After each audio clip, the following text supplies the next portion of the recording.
My name is Lucy Dark. I'm 12. I live with my brother Randy, who is 6, and my parents in a medium-sized house in a medium-sized town called Timberland Falls. Timberland Falls, huh? Oh, I remember that town, back when it was called Timberland in Magoo Falls, before it was accused of stealing those Nelly Furtado lyrics. Look, you just gotta let the joke run its course, and sometimes it's really short.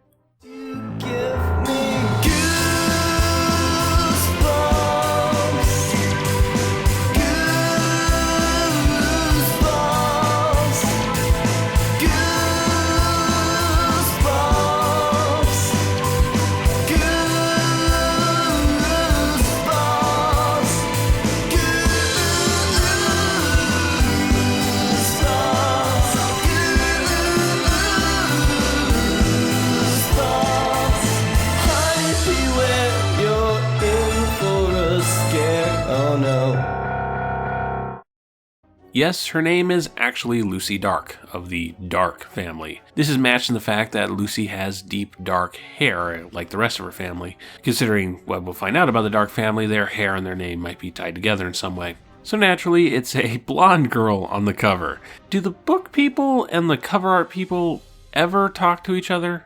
Ever? Animorphs have this exact same problem. It's summertime and most of Lucy's friends are off on vacation, so she ends up spending her days scaring her little brother Randy with monster stories. Tales of monsters that bite off people's toes and hide in trees. It never fails to scare the crap out of Randy, and Mom and Dad aren't too pleased about it. And this is why you buy your kids video games, parents. Lucy's part of the Reading Rangers program at her local library, where she has to read a book each week and give a report for a star. I guess they turn in the stars for prizes at the end of the program. The library is only a few blocks away, and it is notably creepy. The library was in a ramshackle old house on the edge of the Timberland woods. The house had belonged to some eccentric old hermit, and when he died, he had no family, so he donated the house to the town. They turned it into a library. Some kids say the house had been haunted, but kids say that about every creepy old house. The library did look like a perfect haunted house, though. It was 3 stories tall, dark shingled, with a dark pointy roof between 2 stone turrets. The house was set back in the trees, as if hiding there. It was always in the shade, always dark and cold inside. Hey, I know, let's put our library in Edward Gorey's old house. Sure, it has a parking spot. The creepiness of the library is only further emphasized by the librarian, Mr. Mortman. Short, pudgy, balding, bad teeth, basically a Toby Jones character, which isn't bad in of itself, but, his hands, man, his gross little hands. The thing all of us kids hated the most about him was that his hands always seemed to be wet. He would smile at you with those beady little black eyes of his lighting up his plump, bald head. He would reach out and shake your hand, and his hand was always sopping. I'm out. I can handle monsters and ghosts and mummies and living ventriloquist dummies, but nothing scares me more than mysteriously wet hands. Okay, creepy moist hands aside, Mr. Mortman doesn't seem like a bad guy. He's enthusiastic for the reading program and gives out stars even when it's clear that Lucy didn't do the work. He also keeps turtles in a pan behind the desk, which doesn't seem sanitary, but it's a cute little quirk that would have delighted me as a kid. Mr. Mortman, can I hold your turtles and then rub my salmonella-covered fingers all over the picture books? Lucy goes in, gets her star for the week and leaves, only to realize she left her rollerblades back at the library. It's late, the library's about to close, so she rushes back. She finds them, only to discover that Mr. Morton has locked up the library and is going about his closing chores. Normally, this wouldn't be a big deal. Hey, Mr. Mortman, you locked me in, let me out, please. But when she finds Mr. Morton, he seems a bit off. He seems to be feeding his turtles from a jar of flies, but suddenly his head inflates, his eyes pop out on stalks, and his mouth increases in size as he takes a handful of flies and stuffs them into his mouth. Mr. Mortman is a monster. Lucy, who wasn't seen by Mortman, she runs all the way back home, yelling about how Mortman is a monster. It's a monster! But the parents don't believe her. They've had it up to here with this phony baloney monster business, young lady. Lucy's determined to find out what Mortman's deal is, so she decides to hide in the library next week. But first, a Mattel commercial when Lucy goes to see Aaron, her one friend that didn't go on vacation. What's that? I asked Aaron. He was tossing a blue disc, then catching it when it snapped back at him. "It's a sort of frisbee on a long rubber band," he said. He tossed the disc and it snapped back fast. He missed it and it flew behind him, then snapped back again and hit him in the back of his head. "That's not how it's supposed to work exactly," he said, blushing. He started to untangle a knot in the thick rubber band. Okay, they spend a lot of time focusing on this toy, and it's weird because it's not set up for anything. Nobody uses the toy later to solve a problem. It's not Chekhov's rubber band frisbee thing. Without that, it feels like product placement. Except, no brand name, except frisbee, which I think they're just using as the generic term. I don't think they got any money from Whammo. It's just a weird fake toy commercial in the middle of this children's horror book. So Lucy hides in the library until closing time, watches Mr. Mortman switch into monster mode again, and eat some flies. And this time he also eats one of his tiny little turtles. And that's how Venus de Milo was written out of the Ninja Turtles franchise. Lucy runs out in shock. "Oh no, the door's locked. Oh right, you can unlock it from the inside." She runs back home, screaming her head off about monsters, but again, nobody in her family believes her. There's a scary moment when Mortman shows up at Lucy's house, but he's just returning the backpack Lucy left at the library. If he suspects Lucy of seeing him, he isn't showing his hand. Lucy really needs to convince his parents about Mr. Mortman. First, she tries to get Aaron to come with her to the library so that she can have a second witness, but Aaron bails for a dentist appointment. Then she decides to take Monster Mortman's picture, so she brings her camera and hides out in the library once again. After closing time, Mortman turns monster and Lucy takes her picture, except she forgot to turn off the flash. Mortman is alerted to the presence of an intruder and Lucy makes a break for it. At last, she has proof. She drags her family to the mall to get the picture developed, but when she gets the photo back, Mortman isn't in it. It appears he has vampire powers, I guess. He's a totally made up new monster. He can have whatever powers he wants. Finally, Lucy grabs Aaron again, and the two follow Mr. Mortman to his house. While Lucy witnesses Mortman go monster again and eat some of the contents of his fish tank, Aaron fails to see him, and the two of them try to make a run for it, but Lucy is stopped on Mortman's front lawn, Mortman having slipped back into his human disguise. Lucy comes up with a crappy excuse, saying that she just wanted to stop by and tell Mortman that she'll be late for the next Reading Rangers meeting. It's bullshit, but Mortman lets Lucy go on her way. The next day, she arrives at the library, not intending to do anything but return her book and get her star, but Mortman delays her and keeps her waiting, and before she knows it, he's closed up the library. He brought his face close to mine, and his smile faded. "I know why you were at my house last night," he growled into my ear. "I know everything." "But, Mr. Mortman, I'm sorry," he said in his throaty growl, "but I can't let you leave, Lucy. I can't let you leave the library." We are 125 pages into this 137-page book, and this is the first actual threatening thing Mortman has done. He goes full monster and starts chasing Lucy around the library.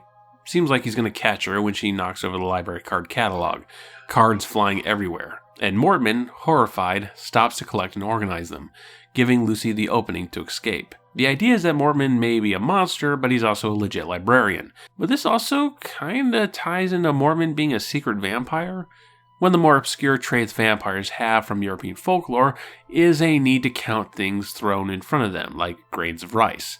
Yes, there's a folklore origin for the Count in Sesame Street.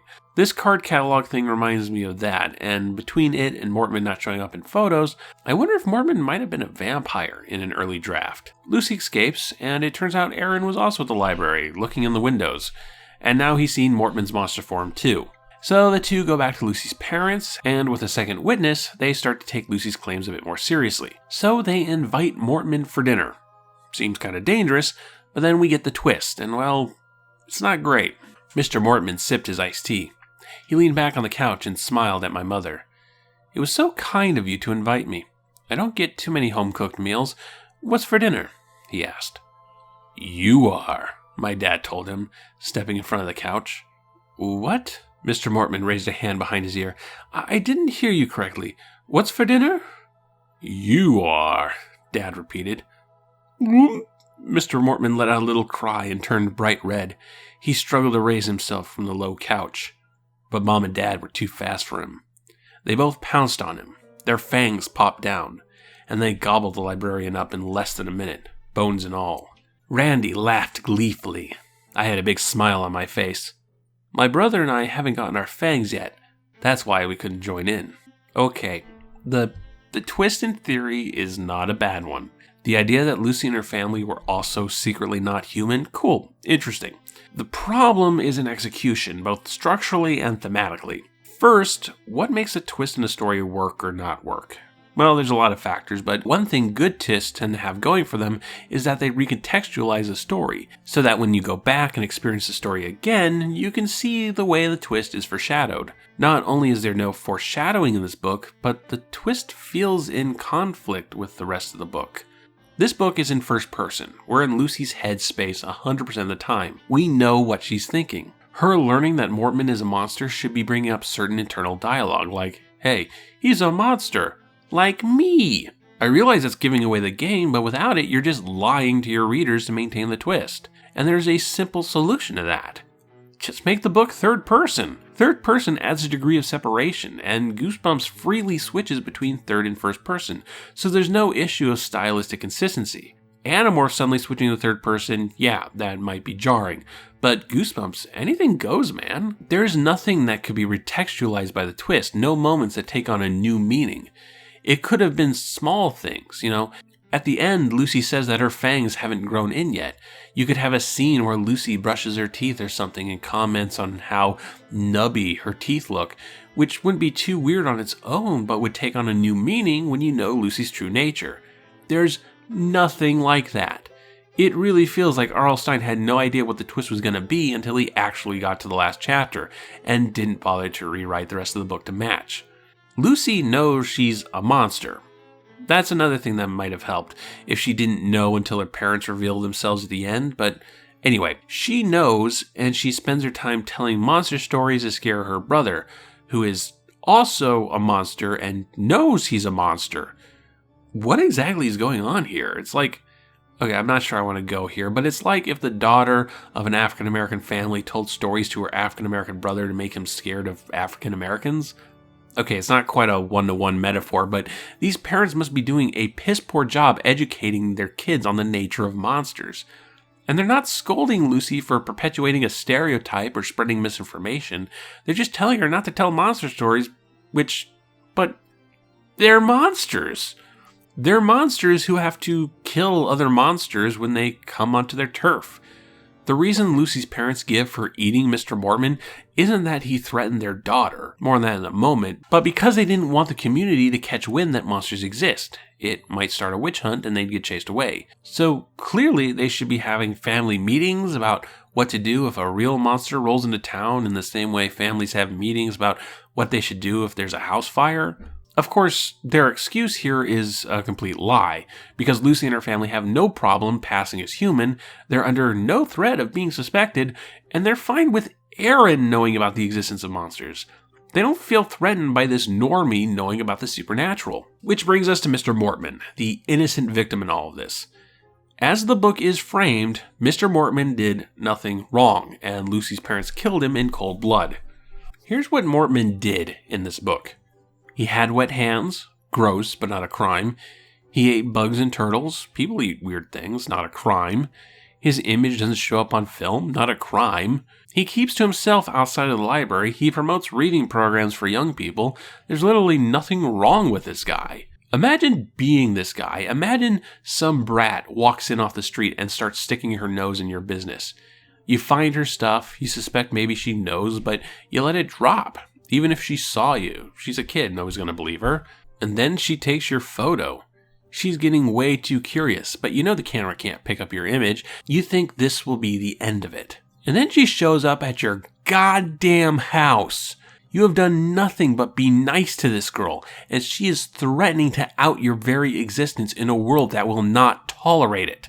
Unlike Lucy's family, Mortman doesn't have a support structure. He's all on his own, and his livelihood is being threatened. When he traps Lucy in the library, it's never explicit that he's going to actually harm her. Probably he is, but it's also kind of in self-defense. Lucy could bring police. She could bring the whole community down on him. Killing the kid is the wrong move, but he's panicked. He has no one to turn to. And Lucy's goals are not the least bit altruistic. The reason she is pursuing Mortman is so that her parents will believe her and feel bad about it. She even has this little fantasy sequence while she waits for her photos to be developed. I could just imagine the looks on their faces when they saw that I was right, that I hadn't been making it up, that Mr. Mortman really was a monster. I imagined both my parents apologizing to me, promising they'd never doubt me again. "I feel so bad," I imagined my dad saying. "I'm going to buy you that computer you were asking for." "And a new bike," I imagined Mom saying. "Please forgive us for doubting you." "And I'm sorry too," I imagined Randy saying.